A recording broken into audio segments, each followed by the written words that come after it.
So we made it here, the Cartoon Art Museum, Mission Street, San Francisco. I'm here to see Brian Norell in the museum and see what kind of leads I can find for the next great cartoonist. Let's go in.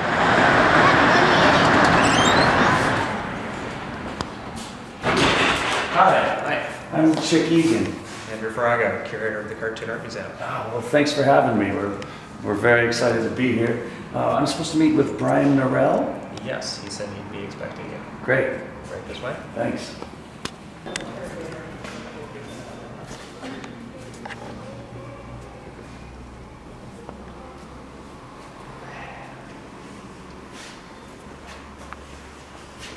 Oh, hey.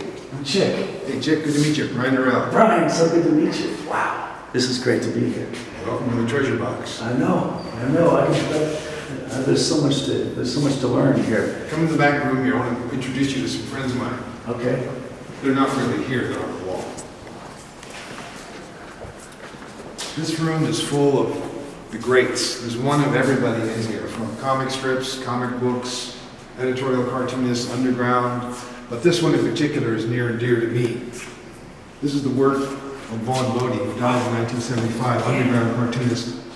And I wound up moving to Northern California in order to continue to present his work after he died in a show called Bodie's Cartoon Concert, where the artwork would be projected on the screen and I would be doing the voices and the sound effects the way that Vaughn used to do. But so that got me up to Northern California, so his work is very important to me. Yeah. And from there, you know, everybody else in this room represents a wide spectrum. Isn't his son carrying on his legacy? Mark, yes, Mark has kept his work alive. There'll be a feature film one of these days. That's what I heard about that. I would love to get in touch with him if there's any way. We can make that happen. Oh, great. Yeah. So down here, you can see if you're an underground fan. Any Crumb around here? That's where I'm taking you. Oh, great. Here's Robert Crumb. He recently illustrated the entirety of the book of Genesis, which took him 5 years.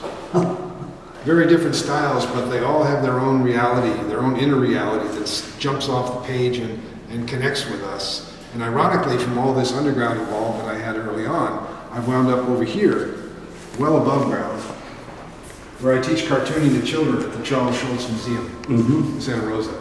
Sparky, as Schulz was called, developed a whole different style of cartooning in the middle of the last century. A lot of cartoons prior to that were like Milt Caniff's work, Steve Canyon, Prince Valiant, very beautifully drawn and cinematic stories. But television and TV started to sort of push against that. And Schulz came along and introduced a very Zen, Spartan style of humor and introduced us to characters who we've fallen in love with and are still in our paper today as we speak. What's it like teaching at the Schulz Museum? Is there some talent there? All kids draw, and all kids dance, all kids sing. And as we grow up and get older, we get, comparing ourselves to others, and we stop dancing, we stop drawing. And, I hope to encourage them to keep drawing, whether or not they ever become another great and wind up on this wall or not. There's still tremendous value to be able to express yourself as a cartoonist. And it got me through a lot of history classes in school. That's great. Drawing Ivan the Terrible. It was pretty terrible. Yes, I'm not the best cartoonist myself, but I'm so fascinated by cartoonists and their own personal histories and how they got into it and what their minds are doing for it. So, yes, I would love to come up and visit you, sit in on a class sometime. Anytime, you're always welcome. That's good. I met, recently I met a young girl, 12-year-old named Claudia. She and her girlfriends, come over here, are working on a project, resurrecting, if you will, decades of work by one of the first women cartoonists. Marty Lynx started out with Bobby Sox with a character named Emmy Lou, which became known as Emmy Lou, from 1945 to 1979. And she captured the life of girls and the concerns of girls in a time of perhaps more innocence we live in today, and certainly a very different technological time. Claudia and her girlfriends have created a site called myemmylou.com, where they're going to be reintroducing this character and this work and allowing girls to update the strips, Mhm. transform them, and bring in instant messaging, text, Yeah. texting and Facebook and Twittering and who knows what, to sort of bring the issues which are just as real today for girls emotionally And these into the modern context. and these are all girls doing this, starting this website. They are. It's called. MiamiLou.com.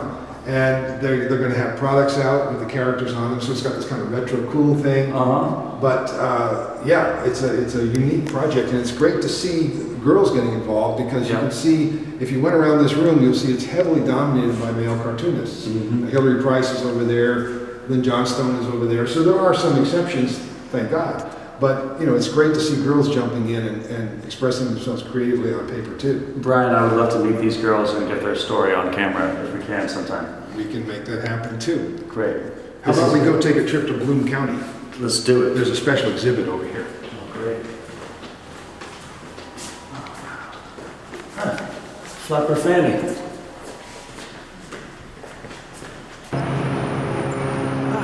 Well, leaving the San Francisco Cartoon Art Museum, had a great time, learned a few things, and now I'm heading off to find the next great cartoonist.